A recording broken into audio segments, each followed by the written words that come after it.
Hello everyone, welcome back to our channel and it's reaction time. मेरा नाम है आयशा जावेद। मेरा नाम है सैम। आज हम आपकी खिदमत में जो वीडियो लेके हाजिर हुए हैं, वीडियो का टाइटल है why Kerala is India's richest states. Description में लिंक दे देंगे, निधि नगर के नाम से चैनल है, आप वहां जाके भी वीडियो देख सकते हैं। काफी ज्यादा कमेंट्स आ रहे थे केरला के भी, हमारे रीसेंट वीडियो जो हमने कल डाली है कि आप केरला पे रिएक्शन दें, पूरी सिटी पे कि स्टेट कैसा है और रिचेस्ट क्यों है वो। तो इनकी वीडियो देखते हैं, एंड पे रिएक्शन देंगे। उससे पहले हमारे चैनल कर लें सब्सक्राइब, बेल आइकन के बटन को दबा लें ताकि आने वाले नोटिफिकेशन आप तक पहुंच सके। तो वीडियो करते हैं स्टार्ट। मैं तब तक चावल नहीं खाऊंगी जब तक केरला के लोगों को चावल नहीं मिलता। 1966 में प्राइम मिनिस्टर इंदिरा गांधी ने केरला के लिए ये शपथ ली थी। उस टाइम केरला की हालत इतनी खराब थी कि लोगों के घर में ना तो अनाज था और ना ही पैसे। इनफैक्ट इससे 9 साल पहले 1957 में टाइम्स मैगजीन ने केरला को इंडिया का सबसे गरीब स्टेट डिक्लेयर किया था। पर एक बार आप ये क्लिप्स देखिए। यहाँ पैसा भी कमाता हूँ, खाता भी हूँ, जो मन हो सो खाता हूँ, जो मन हो सो पहनता हूँ और परिवार को भी पैसा देता हूँ, वो भी खुश है। यहाँ आने के बाद घर उर बना लिया हूँ, सब कुछ अच्छा से है, बाल बच्चा को पढ़ा रहा हूँ, खाना भी अच्छा तरह से खिला रहा हूँ, कोई तरह का दिक्कत नहीं है। ये है कुणाल कुमार और जितेंद्र पासवान, दो ऐसे डेली वेज वर्कर्स जो बिहार से केरला शिफ्ट हो गए। अपने घर और अपनी फैमिली को अकेला छोड़कर ये 2500 किलोमीटर दूर शिफ्ट इसलिए हुए ताकि ये ज्यादा पैसे कमा सके। और ये अकेले नहीं है, इनकी तरह लाखों लोग हर साल केरला शिफ्ट हो रहे हैं, क्योंकि जहां पूरे देश में एक daily wage worker on an average हर दिन सिर्फ 345 रुपए कमाता है, केरला में वही वर्कर हर दिन 764 रुपए कमाता है। क्या बात है। Which is more than double. पर एक ऐसा स्टेट जिसकी इनकम 1980s तक सबसे कम थी, वो 2022 आने तक इंडिया का रिचेस्ट स्टेट कैसे बन गया? सिर्फ रिचेस्ट ही नहीं, Kerala human resource index, development, tourism और एजुकेशन में भी मेजॉरिटी स्टेट्स को पीछे छोड़ रहा है। पर कैसे कुछ दूसरी कंट्रीज में डेवलपमेंट की वजह से केरला भी डेवलप्ड हो गया। इसका सीक्रेट अपने आप में ही एक ऐसी मास्टर क्लास है जिसे हर इंडियन स्टेट को इंस्पिरेशन ले सकता है। इस वीडियो में मैं डिकोड करूंगी केरला का वो मॉडल जिसने उसे इंडिया के one of the poorest state से इंडिया का one of the richest state बना दिया, जहां एजुकेशन पर कैपिटल इनकम और डेवलपमेंट गुजरात और महाराष्ट्र जैसे स्टेट से भी काफी ज्यादा है। 1970 से लेकर 2020 तक इन 50 सालों में ऐसा क्या हुआ कि जो केरला इंडिया के सेकंड बिहार बनने जा रहा था, वो यूरोप की डेवलप कंट्रीज से कंपेयर होने लगा? कौन है इसके पीछे और क्या केरला मॉडल है? सब कुछ डिटेल में डिस्कस करेंगे। So without wasting time let's start this video. 1970s के टाइम पर नॉर्थ इंडिया में बिहार और झारखंड हर साल गरीब होते जा रहे थे और साउथ में यही हालत केरला की थी। ना प्रॉपर इंफ्रास्ट्रक्चर, ना एजुकेशन और सबसे ज्यादा पॉवर्टी। पर मिड 1980s के बाद से कुछ ऐसा हुआ जिसने केरला को गॉड्स ओन कंट्री बना दिया। हम सब ने ऐसी सक्सेस स्टोरी सुनी है जहां एक गरीब परिवार का लड़का अपनी पूरी फैमिली की किस्मत बदल कर रख देता है, सिर्फ एक एग्जाम क्लियर करके या फिर कोई हाई पेइंग जॉब पाकर। सिर्फ एक बार राइट अपॉर्चुनिटी पर टैप करना ही जरूरी होता है पूरी फैमिली की जन्मों की चली आ रही गरीबी को मिटाने के लिए। और एग्जैक्टली यही हुआ केरला के लोगों के साथ। उन्होंने सही समय पर सही अपॉर्चुनिटी पर टैप किया और वो अपॉर्चुनिटी थी ऑयल। 1970 से पहले कतार, सऊदी अरेबिया, यूएई और कुवैत जैसी कंट्रीज बंजर जमीन से ज्यादा कुछ नहीं थी। पर मिड 1970s आते आते इन देशों को ऑयल की यूटिलिटी और डिमांड पता चल चुकी थी। ऑयल चाहिए हर कंट्री को, पर ये हर कंट्री में अवेलेबल नहीं है। और मिडिल ईस्टर्न कंट्रीज के पास यही एक एज थी जिसकी हेल्प से वो अमीर बनना चाह रही थी। और ऐसे वहां ऑयल रेवोल्यूशन ने स्पीड पकड़ ली। सालों से तपी पड़ी जो इकोनॉमीज थी उनकी ग्रो करना शुरू कर देती है। पर इतने बड़े इंफ्रास्ट्रक्चर को बनाना और मेंटेन करने के लिए उनको चाहिए थे लेबर्स, ऐसे लोग जिनकी फाइनेंशियल कंडीशन खराब है और जो वहां के मुस्लिम कल्चर में इजिली अडेप्ट कर सके।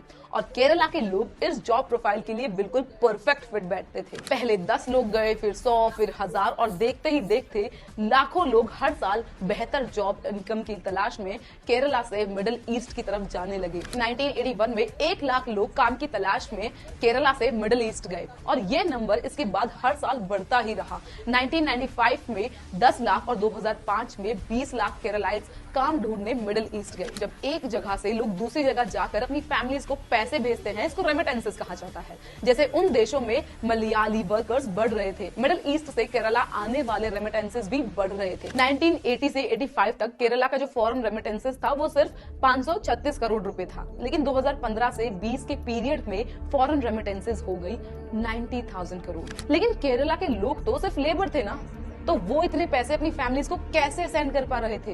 वेल, धीरे धीरे सिर्फ लेबर्स ही नहीं, एजुकेटेड लोगों ने भी बेटर इनकम के लिए मिडिल ईस्ट जाना शुरू कर दिया। 1998 में जहां सिर्फ 3% ग्रेजुएट्स केरला से मिडिल ईस्ट के लिए ट्रेवल कर रहे थे, 2018 में ये 30% ग्रेजुएट्स वहां जाने लगे, जिसकी वजह से उन्हें ब्लू कॉलर जॉब्स भी मिलने लगी। आज जितने भी इंडियंस फॉरेन जाकर काम कर रहे हैं, उनमें सबसे ज्यादा केरलाइट्स ही है, और ये केरला की इकोनॉमी के लिए एक मेजर पुश है, क्योंकि यूएई का एक दिरहम इंडिया के 23 रुपए का इक्वल है। तो दिरहम में कमाना और उसको फिर इंडिया में भेजकर इंडियन रुपीस में खर्च करना, इससे केरला की इकोनॉमी को इतना बड़ा बूस्ट मिला है कि 2014 आते आते फॉरेन रेमिटेंसेस केरला की ओवरऑल स्टेट इनकम में 24% तक कंट्रीब्यूट कर रहे थे। पर इसका इम्पैक्ट सिर्फ केरला पर ही नहीं, बाकी स्टेट्स के लोगों पर भी पड़ा है। केरला के इतने सारे लोकल्स जब मिडिल ईस्ट चले गए तो वहां की वर्किंग क्लास की भारी कमी हो गई, और इस डिमांड को पूरा करने के लिए बिहार, पंजाब, तमिलनाडु, तेलंगाना और बाकी स्टेट से daily veg workers Kerala shift हो गए, जहां उन्हें अपने होम स्टेट के कंपैरिजन में ऑलमोस्ट डबल वेजेस मिल रहे हैं। पर अगर केरला में ये जॉब्स पहले से ही थी तो केरला के लोग मिडिल ईस्ट गए ही क्यों? यहां आता है केरला की ट्रांसफॉर्मेशन का सेकंड पिलर। ये बात सच है कि 1970s के टाइम पर केरला में जॉब्स थी ही नहीं, और इसलिए लोगों ने काम ढूंढने के लिए माइग्रेट करना स्टार्ट कर दिया। पर इसके कुछ सालों में केरला के जॉब मार्केट ने एक मेजर शिफ्ट एक्सपीरियंस किया, और उस शिफ्ट के पीछे था केरला टूरिज्म का एकदम से ग्रो करना। एक सेक्टर जिसको आज भी इंडिया अपने पोटेंशियल के अकॉर्डिंग कैपिटलाइज नहीं कर पाया है, वो है टूरिज्म। हांगकांग इतनी छोटी सी कंट्री होने के बाद भी हर साल इंडिया से 2 गुना ज्यादा टूरिस्ट अट्रैक्ट करता है। लेकिन अगर इंडिया का एक स्टेट है जो टूरिज्म में सबसे आगे है, वो है केरला। 2000 से 2020 तक केरला में फॉरेन टूरिस्ट अराइवल 378% से इंक्रीज हुआ है। इससे स्टेट में कैश फ्लो भी इंक्रीज हुआ है और एम्प्लॉयमेंट भी। लेकिन सिर्फ 20 से 25 सालों में केरला ना ही सिर्फ इंडियंस का बल्कि फॉरेन टूरिस्ट की भी ड्रीम डेस्टिनेशन कैसे बन गया? इसके पीछे थी केरला टूरिज्म डेवलपमेंट कॉर्पोरेशन की अमेजिंग मार्केटिंग स्ट्रेटेजी, जिसके कोर में था केरला की ब्रांड रिकॉल वैल्यू को बढ़ाना। अब अगर मैं आपके सामने बर्गर के बारे में बोलूं तो आपके माइंड में क्या आएगा? मैकडी या फिर बर्गर किंग? अब ये इसलिए नहीं है क्योंकि इनके बर्गर बेस्ट है, बल्कि इसलिए है क्योंकि इन ब्रांड्स की जो ब्रांड रिकॉल वैल्यू है वो बहुत स्ट्रॉन्ग है। आजकल आप सोशल मीडिया पर दुबई की ब्रांड रिकॉल वैल्यू को बढ़ाने के लिए जो प्रमोशन हो रहा है वो तो देख ही रहे होंगे। पर केरला टूरिज्म कॉर्पोरेशन के पास उस टाइम पर ना तो डिजिटल मार्केटिंग थी, ना कोई ट्रेंडिंग कराने के लिए कोई सॉन्ग्स, हैशटैग्स, कुछ भी नहीं था। आज गूगल एनालिटिक्स की हेल्प से हम पता लगा सकते हैं कि आप एडवर्टाइजमेंट को किस जगह और किन लोगों को दिखाना चाह रहे हैं। पर केरला गवर्नमेंट ने ये सब ऑर्गेनिकली किया। उन्होंने उन कंट्रीज के बिल बोर्ड्स पर एडवर्टाइजिंग की जहां के लोगों के सबसे ज्यादा चांसेस थे साउथ इंडिया घूमने आने के। उन्होंने होटल्स के साथ टाई अप किया ताकि वो अपने गेस्ट के सामने केरला को एक अमेजिंग टूरिस्ट स्पॉट की तरह मार्केट कर सके। नेचुरल ब्यूटी तो केरला में थी ही, पर उसको स्मार्ट मार्केटिंग की जरूरत थी, जैसे गॉड्स ओन कंट्री जैसे कैंपेन्स चलाना, and it actually paid of. 1991 से 2000 तक सिर्फ 10 सालों में फॉरेन टूरिस्ट का नंबर जो 69,000 था वो बढ़कर 2,09,000 क्रॉस कर गया, और डोमेस्टिक टूरिस्ट का नंबर भी 9.5 लाख से बढ़कर 52 लाख से ज्यादा हो चुका था। लेकिन सिर्फ टूरिस्ट आने से इनकम जनरेट नहीं होती। केरला टूरिज्म कॉर्पोरेशन ने लोकल्स के साथ मिलकर ऐसे टूरिस्ट स्पॉट्स डेवलप किए जिससे केरला के लोकल जो पॉपुलेशन उसको तो एम्प्लॉयमेंट मिलेगी, साथ ही स्टेट में कैश फ्लो भी काफी बढ़ेगा, जैसे boat rides, tree house stage, spice tours, T testing and the very famous ये वाला 1990 तक केरला से ही फेमस हुआ। साल का सिर्फ 28 करोड़ रुपए कमा पा रहा था, लेकिन 2019 तक ये बढ़कर 525 करोड़ हो गया, which is an increase of 1700%। और ये सब एक लॉन्ग टर्म थिंकिंग का रिजल्ट है। केरला को एक अट्रैक्टिव, सेफ और सिक्योर टूरिस्ट डेस्टिनेशन बनाने के लिए गवर्नमेंट ने बहुत सारी स्कीम्स भी लॉन्च की, जैसे personal accident scheme, medical expense scheme, baggage cover scheme and even a loss of passport scheme. In fact जब सोशल मीडिया बूम आया तब केरला टूरिज्म ने इसको भी परफेक्टली यूज किया। ये है केरला टूरिज्म का यूट्यूब चैनल जिस पर 4 लाख से ज्यादा सब्सक्राइबर्स हैं, और उन्होंने यहाँ पे 2009 से ही वीडियोस पोस्ट करना स्टार्ट कर दिया था। दिस शोज कि केरला की कितनी ऑब्सेसिव मार्केटिंग की है अपने टूरिज्म को प्रमोट करने के लिए। टूरिज्म ने केरला के डेवलपमेंट में इंपॉर्टेंट पार्ट प्ले किया है, पर नेल्सन मंडेला ने एक बार कहा था कि कोई भी देश तब तक डेवलप नहीं हो सकता जब तक वहां के लोग एजुकेट नहीं हो।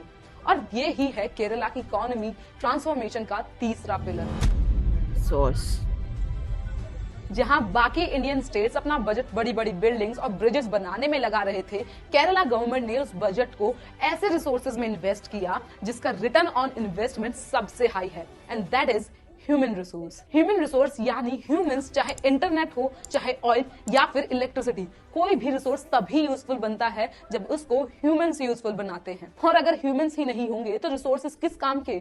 इसीलिए सबसे इंपॉर्टेंट रिसोर्स अगर कोई है तो वो है ह्यूमन रिसोर्स। और केरला गवर्नमेंट ने अपना सारा पैसा इस सबसे इंपॉर्टेंट रिसोर्स पर इन्वेस्ट कर दिया। एजुकेशन, हेल्थ केरला की नंबर 1 प्रायोरिटी बन गई। 1950 से पहले केरला से ज्यादातर स्कूल जो थे वो प्राइवेट थे, जहां टीचर्स को प्रॉपर सैलरी तक नहीं मिलती थी। लेकिन 57 में केरला का एजुकेशन बिल आया, जिसके आने के बाद से सब कुछ बदलने लगा। टीचर्स को सैलरीज मिलने लगी, प्राइवेट स्कूल्स को गवर्नमेंट में फंडिंग मिलने लगी। इन स्कूल्स की फीस इतनी कम थी कि एक डेली वेज वर्कर भी अपने बच्चों को स्कूल भेज सकता था। ज्यादातर स्टेट्स ह्यूमन रिसोर्स में इन्वेस्ट करने से डरते हैं क्योंकि इसका जो फायदा है वो एकदम से देखने को नहीं मिलता। केरला में भी एकदम से कुछ चेंज नहीं हुआ, लेकिन आज की डेट में 50 साल पहले की गई इन्वेस्टमेंट की वजह से केरला की पॉपुलेशन पूरे देश में सबसे ज्यादा एजुकेटेड है। केरला का लिटरेसी रेट 95% है। क्या लगता है केरला में अलग क्या हुआ? What was different? बात ये है मैम, ये केरला में ज्यादा लोग एजुकेटेड हैं। अनएक्सपेक्टेड। अब ज्यादा एजुकेशन मतलब ज्यादा इनकम, ज्यादा एजुकेशन के साथ साथ केरला गवर्नमेंट ने हेल्थ पर भी इक्वली फोकस किया। आप और मैं शायद बहुत प्रिविलेज्ड है कि हमें बचपन से ही proper health and sanitary facilities मिली है, पर अनफॉर्चुनेटली मेजॉरिटी ऑफ इंडिया के पास आज भी बेसिक हेल्थ फैसिलिटीज नहीं है। इंडिया में हर 1000 बच्चों में 41 एक साल से पहले ही मर जाते हैं, बट केरला इज डिफरेंट। यहाँ हर 2 से 3 किलोमीटर पर हेल्थ केयर फैसिलिटीज हो जाएंगी, जो मोस्टली गवर्नमेंट ही चलाती है। केरला की जो एवरेज लाइफ एक्सपेक्टेंसी है वो 75 इयर्स है, जो कि नेशनल एवरेज से 11 साल ज्यादा है। अब ज्यादा पढ़े लिखे प्लस हेल्दी लोग होंगे तो ज्यादा टाइम तक जिएंगे, जिससे स्टेट की जो इनकम है वो भी बढ़ेगी ही। 2024 में ही पब्लिश हुई एक स्टडी के अकॉर्डिंग ज्यादा जो पढ़े लिखे हेल्दी लोग होते हैं वो एक बहुत ही अच्छा मार्कर होते हैं जीडीपी ग्रोथ के लिए। अफ्रीकन कंट्रीज को ही देख लो, एजुकेशन और हेल्थ दोनों ही नहीं है, जिसकी वजह से पॉवर्टी में ये कंट्रीज सबसे आगे हैं। यही कारण है कि केरला के जो लोग ना ही फाइनेंशियली सबसे आगे है, एजुकेशन और हेल्थ में भी वो बाकी इंडियन पॉपुलेशन से काफी आगे है। सब कुछ जैसा दिख रहा है वैसा है भी नहीं। इन सारे फैक्टर्स की वजह से केरला में डेवलपमेंट तो हुआ है, लेकिन कुछ नए चैलेंजेस भी आए हैं। सबसे पहली प्रॉब्लम ये है कि केरला में यंग लोग बचे ही नहीं है। जो लोग मिडिल ईस्ट गए उनमें से काफी लोग अपनी फैमिलीज के साथ वहीं सेटल हो गए, और केरला में बच गए उनके बूढ़े पेरेंट्स। एक यंग पॉपुलेशन किसी भी कंट्री की या स्टेट की ग्रोथ के लिए सबसे बड़ा एसेट होता है, और जहां इंडिया में सारे स्टेट्स हर साल यंग हो रहे हैं, Kerala is the only state जो टाइम के साथ बूढ़ा होता जा रहा है। 2021 में केरला की 16% पॉपुलेशन 60 साल से ज्यादा की थी। यूएन की एक रिपोर्ट के अकॉर्डिंग 2036 तक इंडिया में 15% लोग सीनियर सिटीजन होंगे, लेकिन केरला में 23% लोग सीनियर सिटीजन बन जाएंगे।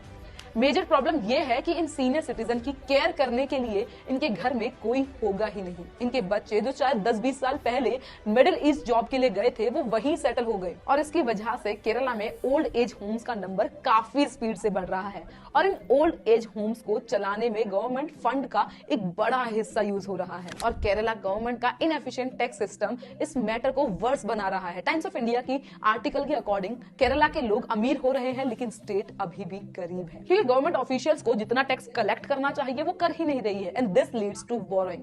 इस टाइम केरला एक डेट क्राइसिस में है, क्योंकि उन्होंने बाकी स्टेट से इतना ज्यादा कर्ज ले लिया है कि इसी साल सेंट्रल गवर्नमेंट ने तो उन्हें लोन देने से मना कर दिया है। अब केरला इस इकोनॉमिक क्राइसिस से निकल पाएगा या नहीं ये देखना इंटरेस्टिंग होगा, पर जो ग्रोथ और डेवलपमेंट केरला ने लास्ट 50 सालों में दिखाया है वो रिमार्केबल है।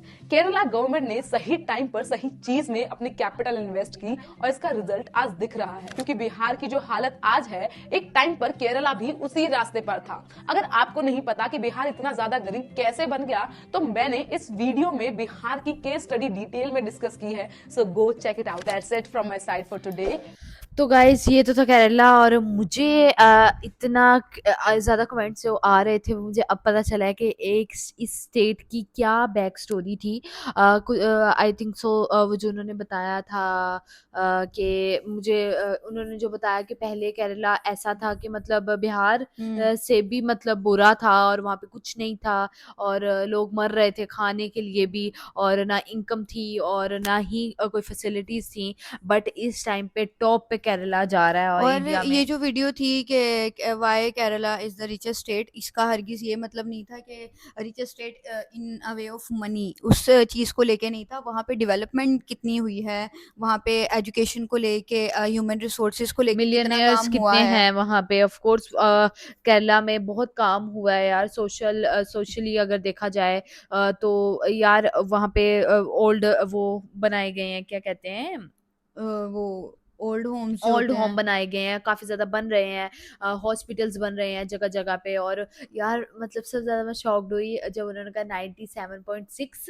96.2 हाँ करके कुछ था लिटरेसी 96 रेट। या 97 उनका लिटरेसी रेट है और वो ओवरऑल इंडिया में सबसे ज़्यादा है जहाँ पे यार एजुकेशन नहीं थी और वहाँ पे इस टाइम इंडिया में सबसे ज़्यादा एजुकेशन उस जगह पे प्रोवाइड की जा रही तो है। इस वीडियो में ही बताया गया है कि जो केरला है वो रिच स्टेट क्यों है, वहाँ पे लिटरेसी रेट सबसे ज़्यादा कम है।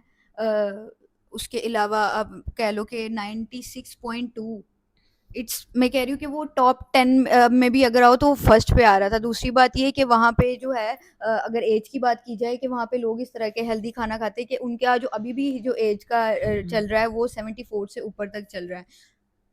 और काफ़ी ज़्यादा मैंने कमेंट्स देखे थे लोग कह रहे थे कि उन्होंने वो स्टेट विजिट की है केरला और वहाँ के लोग बहुत ज़्यादा ऑनेस्ट हैं और बिल्कुल। वो जैसे उनसे क्वेश्चन किया गया कि कहते मतलब क्यों डिफरेंट है केरला उन्होंने कहा क्योंकि यहाँ पे एजुकेशन बहुत ज़्यादा बहुत है ज़्यादा है। और वो दिख रही थी यार जैसे लिटरेसी रेट उन्होंने बताया बहुत ज़्यादा अच्छे और केरला इतना खूबसूरत। अच्छा ये तो थी डिटेल वीडियो बिल्कुल। बट अगर आप चाहते हैं कि हम केरला की ब्यूटीफुल जो स्पेस वो है टूरिज्म के लिए जगह हाँ हैं आयशा, उन मैं पे बहुत ज़्यादा रिएक्शन करें एक्साइटेड हूँ टूरिज्म वाली साइड देखने के लिए क्योंकि उन्हें इतने प्यारे प्यारे व्यूज़ व्यूज़ दिखाए दिखाए हैं हैं कि तो वो मुझे लग ही क्यूरियोसिटी हो नहीं रही रहा था है। इंडिया और मैं आप लोग कमेंट सेक्शन में लाजमी बताएं मैं लाजमी उस पे वीडियो लेके हम आएंगे और क्योंकि मुझे इतना प्यारा लगा ये तो एक डिटेल बिल्कुल। वीडियो थी हम पहले केरला के बारे में जानना चाह रहे थे तो अगर आप चाहते हैं हम इस पे और मजीद वीडियोस बनाएं हमें कमेंट सेक्शन में लाजमी बताएं और यार ये रिच है एजुकेशन में सिविक सेंस में रिलीजियस में और सोशल डेवलपमेंट में हर चीज़ में मैं कहती हूँ केरला आगे जा रहा है इस टाइम। लेकिन आई थिंक सो लास्ट में उन्होंने एक क्वेश्चन किया है कि टैक्स आई थिंक सो कम लगता है तो उसकी वजह से कुछ हाँ, और क्राइसिस उन्होंने में है वो केरला हाँ, और उन्होंने ये भी चीज़ लोन में। मेंशन की है कि जैसे-जैसे सब पढ़ाई लिखाई करते हैं, एजुकेशन हासिल करने के बाद वो लोग जैसे आउट ऑफ कंट्री जा रहे हैं जॉब्स वगैरह के लिए और बाद में अपनी फैमिलीज़ को वहीं पे सेटल कर लेते हैं। तो उसकी वजह से अब वहाँ पे इतने जो यंग जनरेशन है वो इतनी नहीं रही है। नहीं ये भी रही है। वहाँ की एक अच्छा प्रॉब्लम वहाँ है। का उन्होंने एक और चीज़ बताई सैम कि वहाँ लोगों की डेथ नहीं मतलब उनका जो रेट है डेथ रेट है वो बहुत बहुत कम है। 79.6 या पता नहीं इस तरह का कोई आ रहा था रेट और वैसे 41 इयर्स की एज में अब तो वैसे ही यार बहुत कम हो गया है 50 के नीचे लोग काफ़ी बिल्कुल। ज़्यादा मतलब उनकी डेथ हो जाती है क्योंकि हेल्थ इशू सबसे बड़ी बात है हेल्थ इशू आपके नहीं ठीक है और जब आपकी हेल्थ ठीक नहीं होगी तो डेथ पहले जल्दी हो जाए क्योंकि आपको बीमारियां सबसे पहले लगेंगी। तो मुझे तो केरला बहुत मज़े का लगा। अगर आप चाहते हैं हम इस पे और वीडियोस लेके आएँ टूरिज्म वाली साइड की और मज़ीद इसके बारे में जानें। अच्छा एक और उन्होंने आई थिंक सो मिस्टेक की है 2025 में केरला की इनकम मैंने चेक की थी तो वो 700 नहीं I think so 1000 plus per day पे आ रहा है लोग वहाँ पे कमाते हैं 1000 पर डे तो यार 1000 प्लस बल्कि तो ये तो बहुत अच्छी इनकम है। बिल्कुल। तो मुझे तो वीडियो बहुत अच्छी लगी। आप लोग बताएं आप लोगों को हमारे रिएक्शंस कैसे लग रहे हैं। अगर अच्छे लग रहे हैं लाइक करें ज़्यादा शेयर करें अपनी फैमिली और फ्रेंड्स के साथ। चैनल को कर लिया सब्सक्राइब और बेल आइकन को लाजमी प्रेस कर दिए ताकि आने वाले नोटिफिकेशन आप तक पहुंच सके। तो मिलते हैं अपनी नेक्स्ट वीडियो में, तब तक के लिए बाय बाय बाय। बाय।